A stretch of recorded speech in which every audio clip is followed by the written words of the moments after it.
어느 회사 회식 자리 한 남자가 열띤 목소리로 이야기를 이어갑니다. 그는 동료들이 어떤 주제를 꺼내든 그거 내가 이미 다 아는 거야 라며 말을 자르고 자신의 경험담을 늘어놓습니다. 처음에는 유능해 보였던 그의 모습은 시간이 갈수록 동료들의 미간을 찌푸리게 만듭니다. 사람들은 겉으로는 웃으며 고개를 끄덕이지만 마음속으로는 이미 그와의 대화를 포기하고 있습니다. 옆자리의 여자는 끊임없이 자신의 불운을 탓합니다. 부모님을 잘 만났더라면, 상사를 잘 만났더라면이라며 자신의 삶을 피해자의 서사로 채워나갑니다. 그녀의 눈물 섞인 하소연에 처음에는 동정하던 사람들도 매번 반복되는 무기력한 태도에 이제는 피로감을 느끼며 슬며시 거리를 둡니다.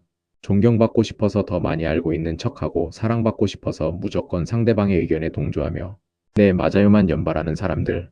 이들은 자신이 친절하고 유능하다고 믿지만 역설적이게도 세상은 그런 그들을 가장 먼저 무시하기 시작합니다. 자신의 경계선이 어디인지도 모른 채 모든 부탁을 들어주는 사람 좋은 사람은 주변 사람들에게 이용하기 쉬운 사람으로 전락하고 모든 성과를 자신의 공으로 돌리며 은근히 잘난 척하는 사람은 가벼운 사람으로 낙인 찍힙니다. 존경 리스펙트는 돈이나 지위 혹은 화려한 말솜씨로 사는 것이 아니라 타인이 나를 대하는 태도를 내가 가르치는 과정에서 발생한다는 사실을 그들만 모르고 있습니다. 심리학은 말합니다. 사람들이 당신을 무시하는 이유는 당신의 외모나 재산 때문이 아니라 당신이 무의식적으로 내뿜는 태도 애터투드 때문이라고 말입니다. 아는 척하는 오만함 더닝 크루거 효과, 끊임없는 자기 연민 피해자, 코스프레 그리고 자신의 가치를 증명하려는 강박적인 과시욕은 주변 사람들의 정서적 에너지를 고갈시킵니다. 존경은 타인의 인정을 갈구할 때가 아니라 스스로를 존중하고 자신의 행동에 책임을 지는 주체성의 전시를 보일 때 자연스럽게 뒤따라오는 보상입니다. 타인의 승인에 목매는 순간 당신의 존엄성은 거래의 대상이 되지만 원칙에 따라 묵묵히 자신의 길을 걷는 순간 당신은 비로소 존경받는 인격체가 됩니다. 조선 최고의 석학 다산 정약용 선생은 유배지라는 비참한 환경 속에서도 결코 남들에게 무시당하지 않는 선비의 위엄을 지키셨던 분입니다. 선생은 한때 정조 임금의 총애를 받던 1등 공신에서 하루아침에 대역죄인으로 몰려 외딴 섬으로 쫓겨나셨습니다. 하지만 선생은 그곳에서도 원망의 말을 내뱉거나 비굴하게 목숨을 구걸하지 않으셨습니다. 오히려 스스로를 엄격히 다스리는 신독과 인간에 대한 예의를 갖추는 경의 자세를 잃지 않으셨습니다. 선생은 말씀하셨습니다.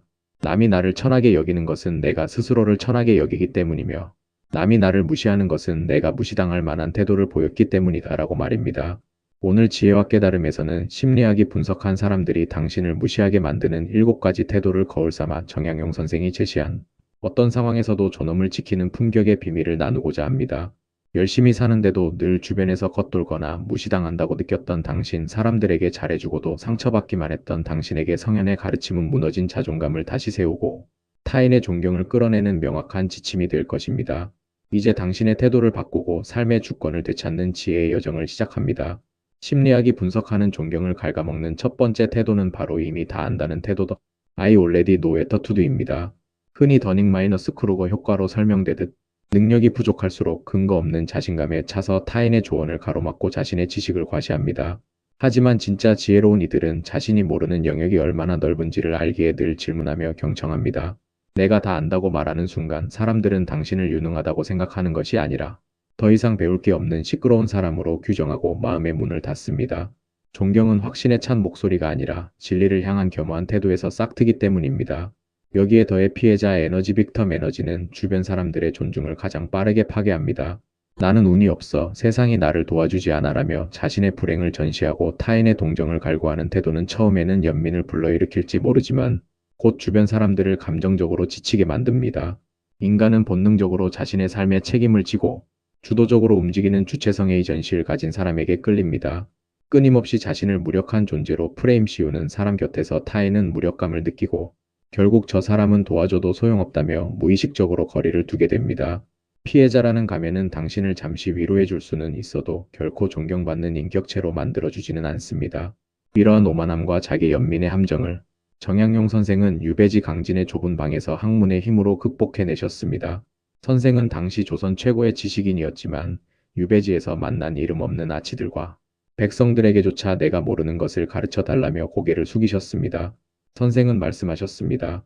불치함은 즉 아랫사람에게 묻는 것을 부끄러워하지 말라는 가르침입니다. 선생은 자신이 다 안다고 자만하는 순간 지혜는 썩기 시작하며 남들의 무시를 자초하게 된다는 사실을 누구보다 잘 알고 계셨습니다. 또한 선생은 대역죄인으로 몰려 모든 것을 잃은 비참한 상황 속에서도 결코 피해자로 남지 않으셨습니다. 선생은 아들들에게 보낸 편지에서 하늘이 나를 이 먼 곳까지 보낸 것은 원망하라고 하신 것이 아니라 평생 못다한 공부를 완성하라고 기회를 주신 것이다라고 적으셨습니다. 이것이 바로 선생이 보여주신 주체적 낙관입니다. 선생은 남을 탓하거나 자신의 불운을 하소연하는데 시간을 쓰지 않으셨습니다. 대신 그 절망적인 상황을 자신의 학문을 정립하는 기회의 시간으로 바꾸어 버리셨습니다. 선생은 군자는 공공할수록 그 지조가 더욱 선명해지며 소인은 공공해지면 남을 탓하고 자신을 비굴하게 만든다고 꾸짖으셨습니다. 당신이 만약 남들보다 돋보이고 싶어 아는 척을 하고 있거나 자신의 힘든 상황을 이야기하며 동정을 얻으려 하고 있다면 정약용 선생의 이 말씀을 기억하십시오. 벼는 익을수록 고개를 숙이고 큰 강물은 소리 없이 깊게 흐른다. 존경은 당신이 얼마나 대단한지를 떠들 때 오는 것이 아니라 당신이 얼마나 겸손하게 배우려 하며 자신의 삶을 묵묵히 책임지는지를 보일 때 찾아옵니다. 이제 아는 척하는 입술을 닫고 남을 탓하던 손가락을 거두어 나 자신을 향하게 하십시오. 선생이 유배지의 고독 속에서도 선비의 위엄을 잃지 않으셨듯 당신도 이제 오만과 연민이라는 낡은 옷을 벗어 던지고 당당한 주체로서 세상 앞에 서시길 바랍니다. 그때 비로소 사람들은 당신을 함부로 대하지 못할 것이며 당신의 존재 자체만으로도 깊은 존경을 표하게 될 것입니다. 심리학이 분석하는 존경을 잃게 만드는 세 번째와 네 번째 태도는 교묘한 오만함 서털 에러건스 트랩과 부정적 감정의 전염칸 스턴트 COMPLAINER 에너지입니다. 대놓고 잘난 척하는 사람보다 더 눈살을 찌푸리게 하는 것은 모든 대화의 화살표를 은근슬쩍 자기 자신으로 돌리는 사람입니다. 타인의 고민을 듣는 척하다가 결국 나도 그런 적 있는데 나는 이렇게 해결했어 라며 자신의 유능함을 과시하거나 조언을 빙자해 상대를 가르치려 드는 행위입니다. 심리학에서는 이 일을 사회적 지배 행동이라 부르며 내면의 불안함을 감추기 위해 대화를 장악하려는 미성숙한 태도로 분석합니다. 사람들은 이런 이들과 대화할 때 겉으로는 미소 지을지 몰라도 속으로는 저 사람은 자기 얘기밖에 안 하는구나라며 존경의 마음을 거둡니다. 여기에 더해 만성적인 불평주의는 주변의 에너지를 갉아먹는 정서적 오염과 같습니다. 비판과 불평은 다릅니다. 비판은 대안을 찾지만 불평은 오직 부정적인 기운만을 퍼뜨립니다. 심리학의 감정 전염 이모셔널 컨테이전 이론에 따르면 부정적인 에너지는 긍정적인 에너지보다 훨씬 빠르고 강력하게 주변에 확산됩니다. 매사에 투덜대고 세상의 어두운 면만 들춰내는 사람 곁에 있으면 사람들은 본능적으로 생존을 위해 거리를 두게 됩니다. 불평을 쏟아내는 순간 당신은 현실주의자가 되는 것이 아니라 타인의 존중과 존재감을 동시에 잃어버리는 기피 대상이 됩니다. 이러한 과시와 부정의 독소를 정약용 선생은 유배지 강진의 다산초당에서 엄격한 자기 절제로 씻어내셨습니다. 선생은 당대 최고의 천재였으나 제자들을 가르칠 때나 백성들을 만날 때 결코 자신의 지식을 뽐내지 않으셨습니다. 선생은 말씀하셨습니다. 겸손이란 남을 높이는 것이 아니라 나 자신의 위치를 정확히 아는 것이다 라고 하셨습니다. 선생은 아들들에게 보낸 편지에서 글을 한 줄 쓸 때마다 이것이 남에게 자랑하기 위한 것인지 세상을 이롭게 하기 위한 것인지 스스로 물으라고 호되게 꾸짖으셨습니다. 또한 선생은 유배라는 억울하고 참담한 현실 속에서도 긍정의 사유를 잃지 않으셨습니다. 선생은 불평은 입 밖으로 나오는 순간 내 영혼을 먼저 썩게 만든다고 경계하셨습니다. 선생은 자신을 모함한 정적들을 원망하며 시간을 허비하는 대신 유배지의 아름다운 풍광을 시루고 척박한 땅에 채소를 가꾸며 삶의 작은 기쁨들을 찾아내셨습니다. 선생은 말씀하셨습니다. 낙천지명 즉 하늘의 뜻을 즐겁게 받아들이고 내 운명을 긍정하라는 가르침입니다. 선생이 18년의 고독을 견디고 수많은 제자의 존경을 받을 수 있었던 비결은 그가 내뿜는 기운이 원망과 과시가 아닌 단단한 평온이었기 때문입니다. 당신이 만약 대화 도중 나도 모르게 내 자랑을 섞고 있거나 만나는 사람마다 세상 탓을 하며 부정적인 이야기를 늘어놓고 있다면 정약용 선생의 이 말씀을 기억하십시오. 말은 마음의 문이요. 기운은 인격의 향기다. 향기가 고약한 사람에게 나비가 찾아오지 않듯 기운이 탁한 사람에게 존경이 머물 리 없다. 이제 자신의 성취를 증명하려 애쓰는 마음을 내려놓고 타인의 이야기에 진심으로 귀를 기울이십시오. 세상의 어두움보다는 내가 밝힐 수 있는 작은 촛불 하나에 집중하십시오. 선생이 유배지의 적막함 속에서도 고결한 향기를 잃지 않으셨듯 당신도 이제 과시와 불평이라는 낡은 습관을 삭제하고 맑고 단단한 내면의 기운을 회복하시길 바랍니다. 그때 비로소 당신의 말에는 무게가 실릴 것이며 사람들은 당신의 곁에 머무는 것만으로도 깊은 위로와 존경을 느끼게 될 것입니다. 심리학이 분석하는 존경을 잃게 만드는 다섯 번째와 여섯 번째 태도는 지나친 타인, 의존적 친절 피펄 플리징과 무책임한 회피언 어카운터벌 타이프입니다. 역설적이게도 모두에게 사랑받으려 애쓰고 모든 부탁에 예라고 답하며 끊임없이 사과하는 태도는 타인의 존경을 가장 빨리 앗아갑니다. 심리학적으로 우리는 자신의 경계 바운더리가 분명한 사람을 신뢰합니다. 거절할 줄 모르는 친절은 선함이 아니라 자기 주관의 부재로 비치며 타인에게 나를 마음대로 대해도 좋다는 잘못된 신호를 보냅니다. 또한 잘못을 저질렀을 때 환경이나 남을 탓하며 책임을 회피하는 외부 통제, 소재 익스터널 로커스 오브 컨트롤 성향은 인격의 미성숙함을 드러냅니다.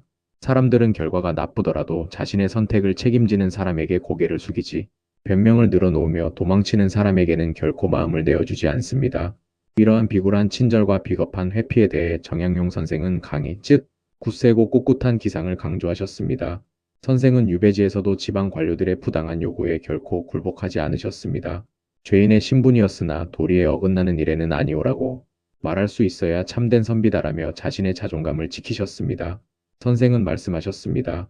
자중자애, 즉 스스로를 무겁게 여겨야 남도 나를 무겁게 여기고 스스로를 사랑해야 남도 나를 사랑한다는 가르침입니다. 남의 비위를 맞추느라 나를 낮추는 것은 겸손이 아니라 비굴함이며 그것은 곧 타인의 멸시를 부르는 지름길임을 경계하신 것입니다. 또한 선생은 실사고시의 정신으로 자신의 삶에 대한 철저한 책임을 강조하셨습니다. 선생은 가문이 풍비박산나고 형제들이 죽임을 당하는 비극 속에서도 이것은 누구의 탓도 아니요 오직 나의 학문이 깊지 못하고 처신이 신중하지 못한 탓이다라며 스스로를 돌아보셨습니다. 선생은 남을 원망하는 데 쓸 에너지를 자신을 고치는 데 쓰셨습니다. 책임을 지는 자만이 상황을 바꿀 힘을 갖게 된다는 사실을 아셨기 때문입니다. 선생은 말씀하셨습니다. 군자는 허물이 있으면 그것을 고치기를 꺼리지 않으며 소인은 허물이 있으면 그것을 덮기에 급급하고 남에게 떠넘긴다. 당신이 만약 거절이 두려워 속마음과 다른 미소를 짓고 있거나 실수를 저질렀을 때 상황 탓부터 하고 있다면 정약용 선생의 이 말씀을 기억하십시오. 당당한 아니오는 100번의 비굴한 예보다 값이며 내 잘못을 인정하는 용기는 1000번의 변명보다 위대하다. 존경은 당신이 얼마나 친절한가가 아니라 당신이 얼마나 단단한 원칙을 가지고 자신의 행동을 책임지는가에서 나옵니다. 이제 남의 눈치를 보느라 굽혔던 허리를 펴고 자신의 과오를 정면으로 응시하십시오. 선생이 유배지의 서슬퍼런 칼날 앞에서도 당당함을 잃지 않으셨듯 당신도 이제 나약한 친절과 비겁한 회피를 삭제하고 강직한 인격의 중심을 세우시길 바랍니다. 그때 비로소 사람들은 당신의 친절을 가치 있는 선물로 여길 것이며 당신의 한마디는 천금 같은 무게로 사람들의 마음을 움직이게 될 것입니다. 이제 우리는 다시 도입부에서 보았던 회식 자리에서 아는 척하며 대화를 독점하던 남자와 끊임없이 자기 연민에 빠져 하소연하던 여자의 모습으로 돌아옵니다. 그들은 정약용 선생의 서늘하고도 명징한 가르침을 통해 자신이 왜 그토록 인정을 갈구했음에도 불구하고 사람들에게 무시당하고 소외되었는지 그 근원적인 이유를 깨닫습니다. 그것은 그들이 부족해서가 아니라 자신의 내면을 채우는 자존의 기둥이 무너진 채 밖에서만 존중이라는 구걸을 하고 있었기 때문입니다. 그들은 이제 깨닫습니다. 입을 열어 자신을 증명하려 애쓸수록 가치는 떨어지며 자신의 과오를 남의 탓으로 돌릴수록 인격의 무게는 가벼워진다는 진리를 말입니다. 심리학이 분석한 존경을 잃게 만드는 7가지 태도는 우리에게 뼈아픈 경고를 던집니다. 아는 척하는 오만, 무기력한 피해자 의식, 은근한 자기과시, 부정적인 불평, 비굴한 친절, 그리고 책임 회피. 이 모든 것들은 사실 우리 내면의 불안이 만들어낸 가짜 갑옷들입니다. 정약용 선생은 유배지라는 지독한 시련 속에서 이 가짜 갑옷들을 하나씩 벗겨내고 오직 실심 즉 참된 마음 하나로 세상을 마주하셨습니다. 선생은 말씀하셨습니다. 세상 사람들이 나를 무시하는 것을 한탄하지 마라. 내가 나를 귀하게 여기고 내 행동이 도리에 어긋남이 없다면 천하의 그 누구도 나를 함부로 대하지 못할 것이다. 정약용 선생은 유배 생활을 마치고 고향으로 돌아와 자신의 삶을 정리하며 여유당이라는 이름을 지으셨습니다.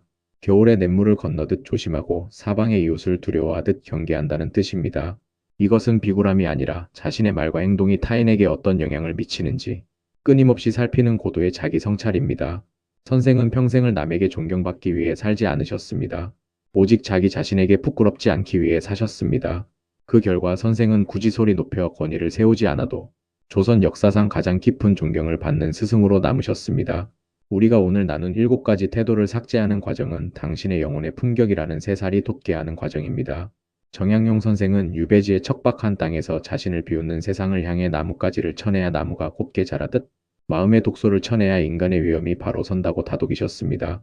당신은 이제껏 타인의 박수를 받기 위해 자신을 너무 낮추거나 혹은 불안함을 감추기 위해 자신을 너무 높여왔습니다. 이제 그 극단적인 태도들을 내려놓으십시오.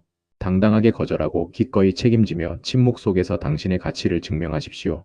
인생의 후반전에서 가장 빛나는 성취는 얼마나 많은 사람에게 박수를 받았느냐가 아니라 얼마나 기품 있게 나 자신을 지켜냈느냐에 달려 있습니다. 정약용 선생은 말씀하셨습니다.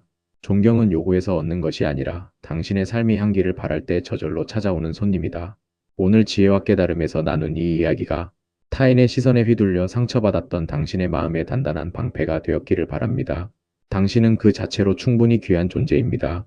이제 무너진 태도를 바로잡고 가장 당당하고 기품 있는 당신의 본 모습을 회복하시길 진심으로 응원합니다. 지금까지 지혜와 깨달음이었습니다. 감사합니다.